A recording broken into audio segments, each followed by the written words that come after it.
time for DJ Rocky's Secret Files.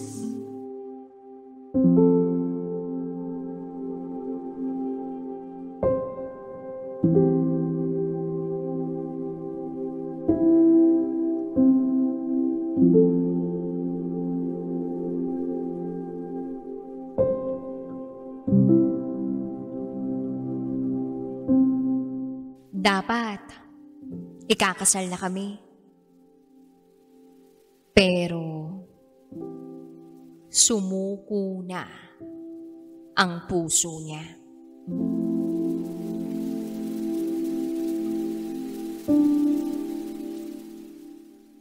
Hi, DJ Rocky. I'm your fan. Lagi akong nakikinig ng programa mo since 2020. Itago mo ako sa pangalang Tonette, 27 years old. At ito, ang aking secret file.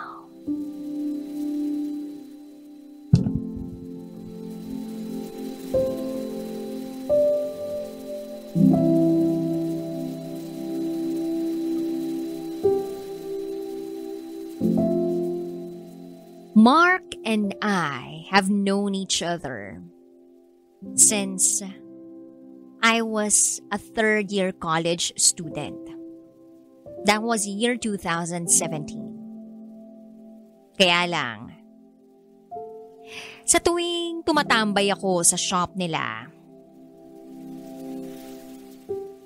nagkakabatian lang kami. Pero hindi talaga kami magkaibigan. Ganun yung klase ng transaction na meron kami. Tanguan. Pero, hindi talaga kami nagkakaroon ng conversation. Then year 2019 came. Nagkasama uli kami ni Mark. Yun nga lang, nagkasama kami sa isang double date.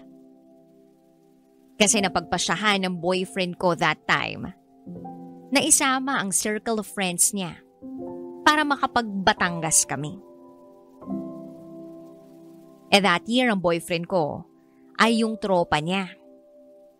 And he was courting someone else that time. Then year 2020 came. May 2020 nagkahiwalay kami ng boyfriend ko. After that, nanahimik ako sa nangyari sa aming breakup. Hindi ako nakipag-chat sa mga kaibigan niya kung ano talagang nangyari sa relasyon namin, kung bakit ito nagtapos. Inisip ko noon, respeto ko na rin yun. Para na rin sa peace of mind ko. Then year 2021 came. Tandang-tanda ko pa. January 12, 2021. Nagulat ako nang biglang mag-chat si Mark. He greeted me. Happy birthday. Nagtaka ako. Bakit siya nag-chat sa akin? Matagal naman na kaming walang communication o interaction. And besides, ex ko yung tropa niya. But then nag-thank you pa rin ako dahil binati niya ako ng happy birthday. Then maya-maya pa, ang sabi niya sa akin, gusto niya na malaman kung bakit kami nag-break ng tropa niya. Nagkwento ako. Kinuwento ko lahat. At dun na pala magsisimula ang storya namin ni Mark. One time tumambay ako sa shop nila Mark since wala naman akong gagawin. Nag-chat ako sa kanya na pupunta ako sa shop nila. Nag-reply siya. Antayin niya raw ako sa baba ng shop nila para makapark daw ako ng maayos. Pagdating ko, Nakita ko na nga siya. Ayun, nakaabang siya sa akin. Tinulungan niya ako na maipark ng maayos ang motor ko. Since maliit lang yung allotted na parking lot. Located sa shop nila. Tinitigan ko siyang maigi. Yung dating maiksi niyang buhok. Ngayon, mahaba na. Yung face niya na malinis noon. Ngayon, mabalbas at mabigote na. Yung shop nila located sa second floor ng building, so sabay na kami umakyat. Pagdating sa shop, tinanong niya ako kung kumain na ba ako. Kasi kung hindi pa, o-order daw siya ng pagkain. Doon sa third floor, may restaurant yung tropa niya. Inabot niya sa akin yung menu ng restaurant ng tropa niya. Then mili ako ng o-orderin ko. Sinabi ko sa kanya. Nagkwentuhan kami tungkol sa trabaho at kung ano yung mga pinagkakaabalahan namin. Hanggang sa nalaman ko na nagtatrabaho pala siya sa gobyerno as a rescuer. Namangha ako. Kasi bibihira lang ako makatagpo ng ganong klaseng tao. Yung rescuer. Yung marami silang nasisave. Parang ang heroic ng dating. Then few minutes later, binaba na sa shop nila yung order namin. Sabi ko sa kanya, bibili lang ako ng water sa baba. Pero nag-insist siya na siya na raw ang bibili. Inantay ko siyang makabili ng water bago kami magsimulang kumain. Nung i-open ko na ang bottled water, kinuha niya yun sa kamay ko. At siya na ang nag-open para sa akin. Nagulat naman ako sa move niyang yun. Kasi first time na may gumawa sa akin ng ganun. At nung time na yun, parang nag-slow-mo ang lahat sa akin. Nag-slow-mo ang paligid ko habang ako nakatulala, nakatitig sa kanya. Habang binubuksan niya yung bottled water for me. Alam mo yung patitibok ng puso ko, rinig na rinig ko dahil sa pangyayaring yun. Akala ko nga sa mga palabas lang, sa telebisyon, doon ko lang makikita yun. Nakabalik na lang ako sa sarili ko nung iniabot niya na sa akin yung binuksan niyang bottled water. After namin kumain, nagkwentuhan pa kami. Then bigla ko na lang naitanong sa kanya kung bakit nagpahaba siya ng buhok. Kung bakit may bigote at balbas na siya. Ang sagot niya sa akin, gusto na lang daw itry kung babagay sa kanya. Sabi ko sa kanya, naku, ayoko pa naman ng ganyan. Gusto ko clean cut. Neat and clean ang face. Alam mo, nagulat din ako sa sinabi ko, DJ Rocky. Kung bakit bigla kong nasabi yun. Pero mas nakakagulat ang isinagot ni Mark sa akin. Ang sabi niya, sige, para sa'yo, magpapagupit na ako, magsishave na ako. Hindi ko pinahalata na nagulat ako. Pero deep down, DJ Rocky, parang may kilig. Lumipas ang oras. Hindi na namin namalayan na gabi na pala.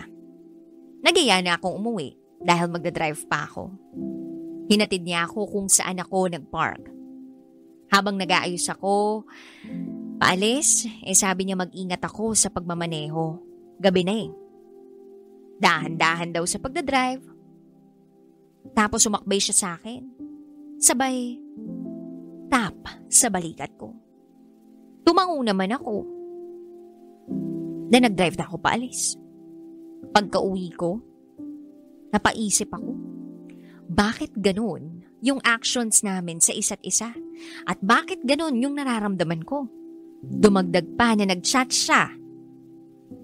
Nagtatanong kung nakauwi na ba ako. After kong mag-isip-isip, nag-decide ako. Nagagawa ako ng move para magustuhan niya ako. Pero kung sakaling hindi naman niya ako magustuhan, okay lang din naman sa akin. At least wala akong pagsisisi at wala akong magiging what if. After ng pagkikita namin ng araw na yon, araw-araw na kaming magka-chat. Araw na rin kaming nag-a-update sa isa't isa. Naikwento niya sa akin na ang last relationship niya ay 5 years ago. 9 years sila nung naging ex niya. Long time girlfriend. Medyo kinabahan ako dun, DJ Rocky. Kasi ang tagal nun, no?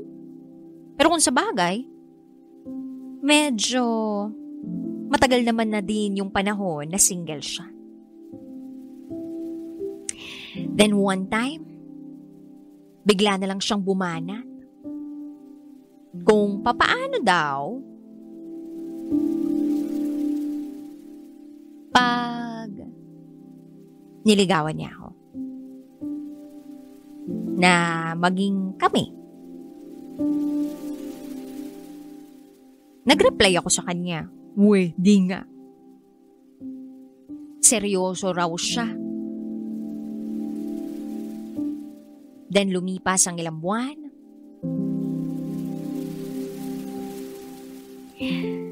Ay natatagpuan ko na lamang ang sarili kong ngumingiti sa piling niya.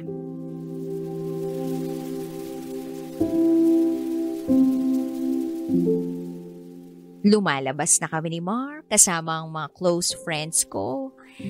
Unti-unti ko na siyang ipinakikilala sa mga malalapit na tao sa buhay ko. Then one day, sinabi niya sa akin, Tonet, tayo na. Ganun din naman yun, di na kita tatanungin. Anong magiging official date natin? Or anniversary? Nagulat ako sa sinabi niya, pero kilig na kilig ako. Tapos sabi ko, ganun ba yun? Hindi ba dapat tanungin mo ko kung sinasanagot na ba kita? Then sabi niya, ganun din yun, patatagalin pa ba natin itong panliligaw ko? Araw-araw naman kitang liligawan kahit tayo na. May 1 na lang. May 1 na lang ang anniversary natin. Yung official na naging tayo kasi yun yung araw na kinis mo ko nang hindi na beso-beso.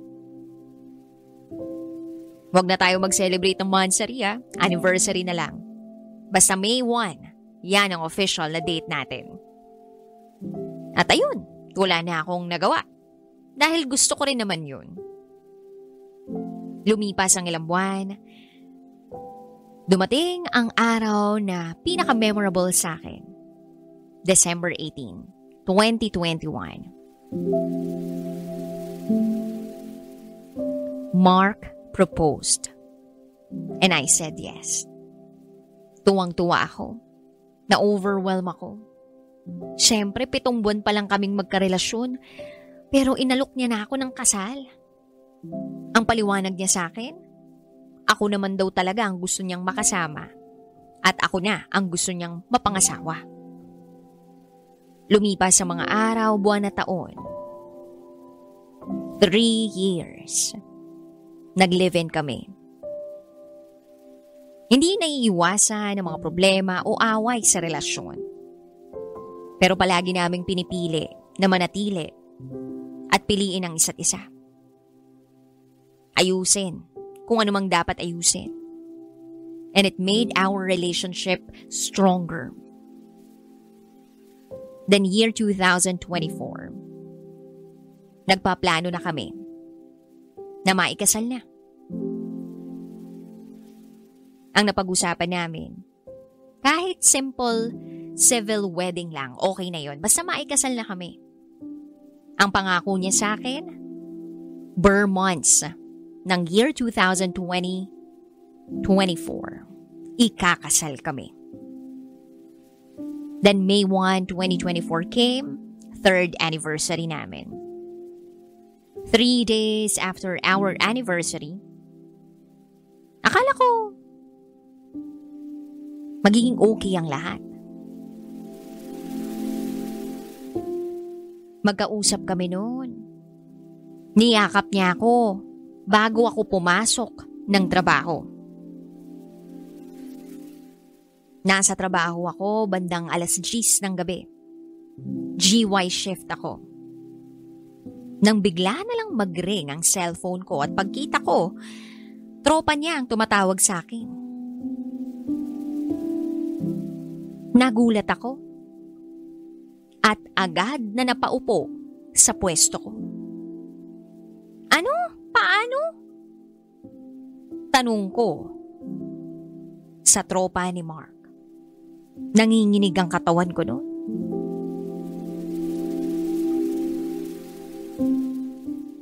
Ang sabi sa akin ng tropa niya, bigla na lang daw bumagsak si Mark.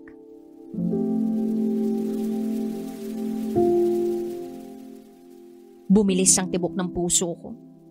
Parang bigla akong nawalan ng lakas. Saan siya? Saang ospital dinala? Tanong ko sa kanya. Parang hindi ko na kayang huminga. Hindi ko alam kung anong gagawin ko. At ang sabi sa akin ng tropa, hindi daw responsive si Mark. Kailangan ko na raw pumunta ng ospital agad-agad. Ang daming tumatakbo sa isip ko that time. Sana, prank na lang to. Okay naman si Mark, diba? Hindi pa naman siya mawawala, diba? Malakas pa siya. Besides, ikakasal pa kami. Ano ba talagang kalagayan ni Mark? Agad-agad ako nagpunta sa ospital. Pagdating ko sa ospital, agad akong kinausap ng tropa niya na nagdala sa kanya. Ang diagnosis? Na-stroke si Mark. Kailangan na raw siyang ma-ICU agad since he is not responsive. Ang gulo-gulo ng utak ko noon. Tuloy-tuloy lang ang mga luha ko sa pag-agos dahil hindi ko naman ine-expect na mangyayari sa amin to. Tinawagan ko ang pamilya ko. Binalita ko sa kanilang nangyari kay Mark. Then Mark was transferred to another hospital para mai-admit siya sa ICU. At habang nasa emergency room kami, bago siya ipasok sa ICU, hinawakan ko ang kamay niya. At ang sabi ko sa kanya, Babe, paano na yung mga plano natin? Di ba magpapakasal pa tayo ngayong taon? Di ba magbe-baby pa tayo? 2 nga gusto mo. 2. Ano na yun? Babe, magpagaling ka naman, please. Lumaban ka. Then dinala na siya sa ICU. Iyak pa rin ako ng iyak. Limited time lang ang bisita sa ICU. 1, 2, 3, 4, 5. 5 araw siyang nasa loob ng ICU. At sa tuwing bumibisita ako sa kanya roon, hindi ko napipigilang hindi umiyak. Dahil sa kalagayan niya, dahil sa itsura niya. Maraming nakapasak sa kanya, maraming nakakabit na machine. Na para bang, ayun siya, natutulog, pero parang hindi komportable yung katawan niya sa lahat ng mga nakasuksok sa kanya. Nasasaktan akong makita siya sa ganong klaseng kalagayan. At kahit iwasan ko at pigilan ko yung sarili ko na hindi ako maiyak, kasi nga bawal sa kalagayan niya, hindi ko kaya.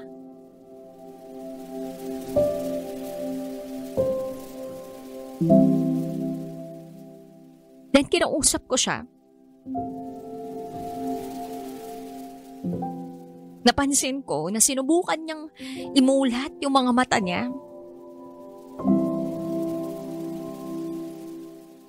Naiyak ako doon. Then unti-unti niyang sinubukang hawakan yung kamay ko. And for me,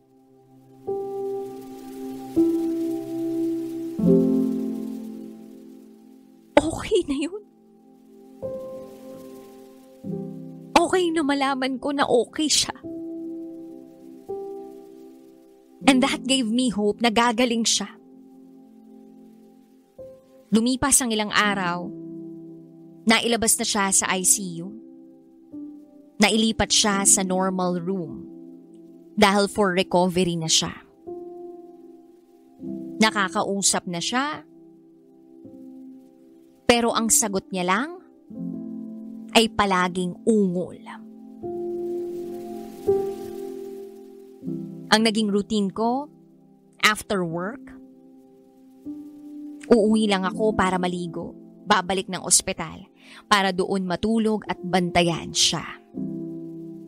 Pagdating ng umaga, before 1 p.m., uuwi ako. Mag-aayos para pumasok naman sa trabaho. After a week, nakarecover na siya at nakalabas na ng ospital. Naiuwi na namin siya sa bahay nila. And good thing, physical therapy lang ang kailangan ni Mark. Since maayos na siyang nakakapagsalita at nakakapag-respond na siya sa amin kahit papano. Kila Mark pa rin ako nakatira para na rin makatulong sa pag-aalaga sa kanya. 2 weeks nang makauwi siya. Time na para makabalik ng ospital for his check-up. Araw-araw walang mintis. Nananalangin ako na sana okay ang lahat sa check-up niya.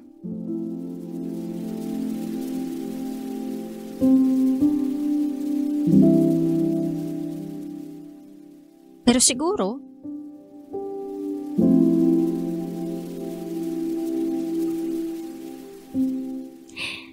hindi lahat ng panalangin natin ay napapakinggan.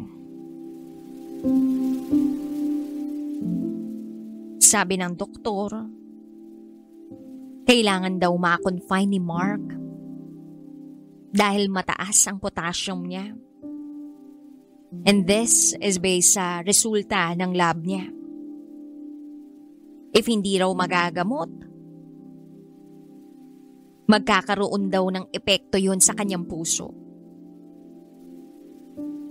At ang possible result ay heart attack. Pagkatapos kong marinig yun, iyak na naman ako ng iyak kasi panibagong pagsubok na naman yun para sa amin. Na-confine uli si Mark for 1 week. After ma-discharge, ipinagpatuloy uli namin ang kanyang therapy. Dumaan ang June and July. In fairness, kahit papano nag-i-improve si Mark. Kinailangan kong maging matapang.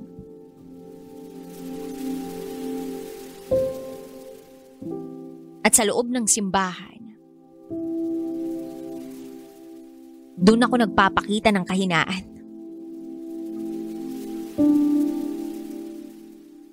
Ang bigat ng nararamdaman ko eh. At ang sakit-sakit pa rin ang mga nangyayari sa amin. Hindi ko nga maiwasang questionin ang Panginoon. Tanong ko sa Kanya, Lord, bakit sa amin nangyari to? Bakit kay Mark pa? Mabuti naman siyang tao. Wala naman siyang inaagrabyado. Ang sakit-sakit po. Mahal na mahal ko siya. At maraming nagmamahal sa kanya. Please, pagalingin mo na siya.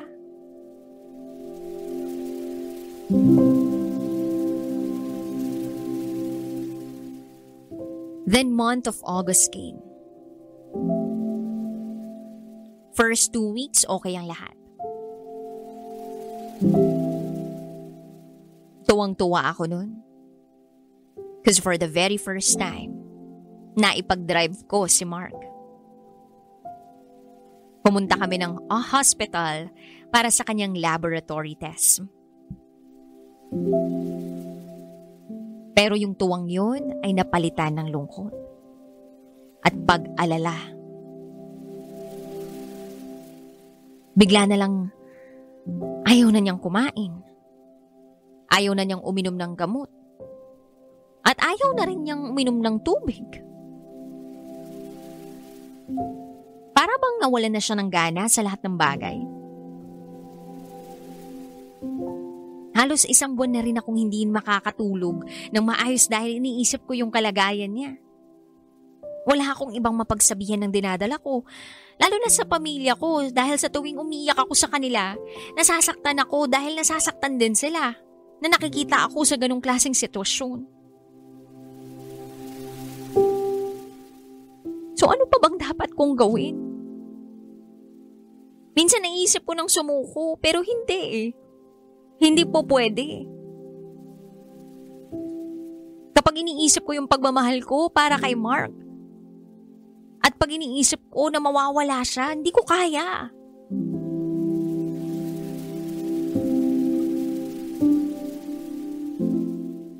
August 28, 2024.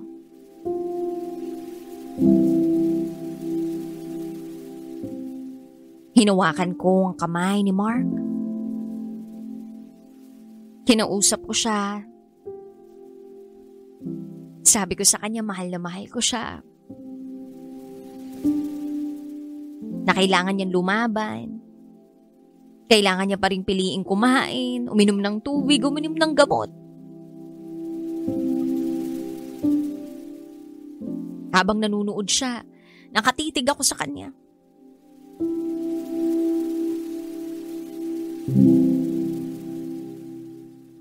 Then August 29, mag-aalas 4 ng umaga.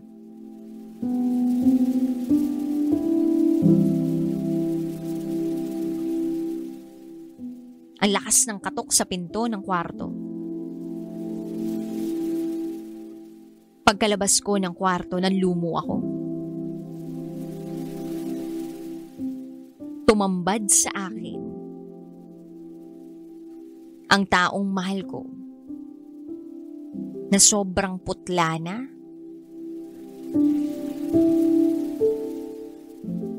at wala ng buhay.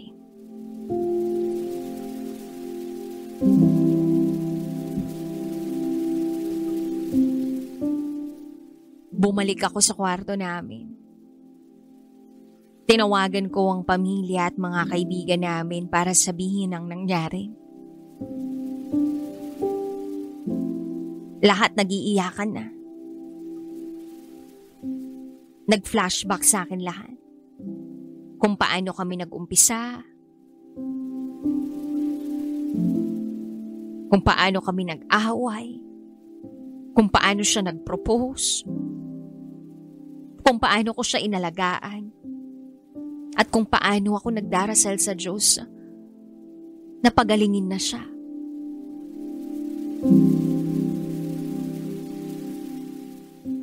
But maybe,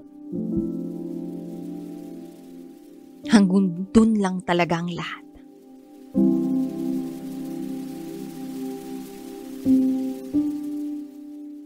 Since day 1 naman,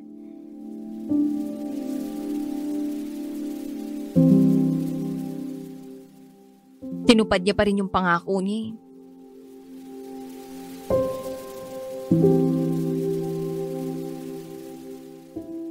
He always made me feel loved. Yung araw-araw niya akong liligawan kahit kami na.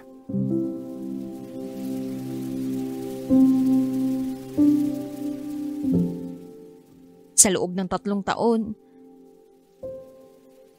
kinikilig pa rin ako sa kanya.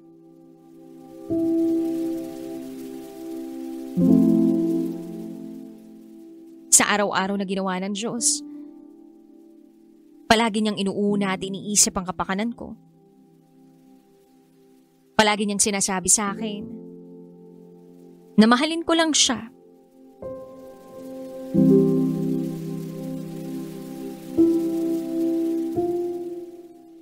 Kasi constant na yung pagmamahal na ibibigay niya sa akin. Sobra-sobra.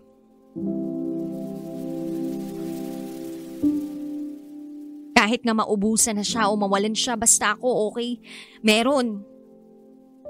Okay na yun sa kanya.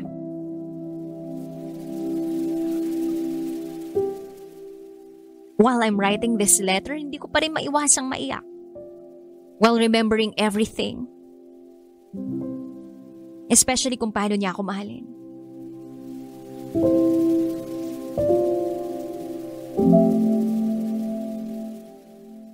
To Mark, babe, don't worry about me.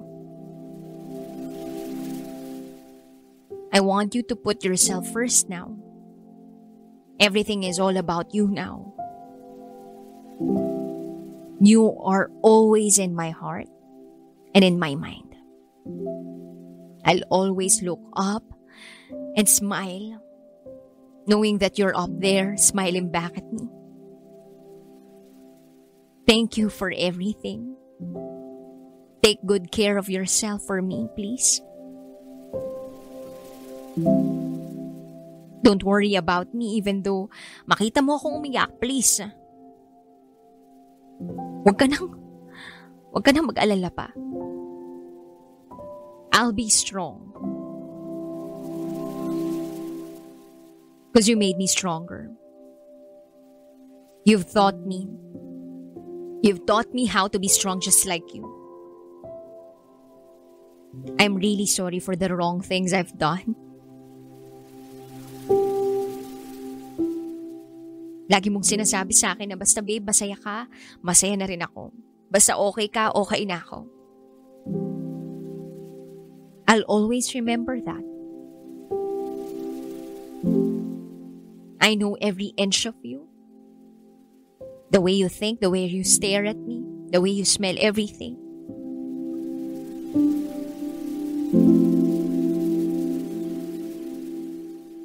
Naiwan mo man ako pero nandito ka pa rin sa puso ko. Hindi ka umalis dito.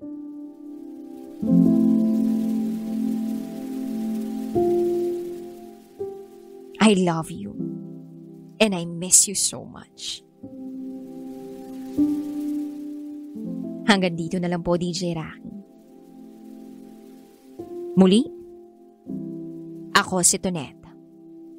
At ito, ang aking secret file.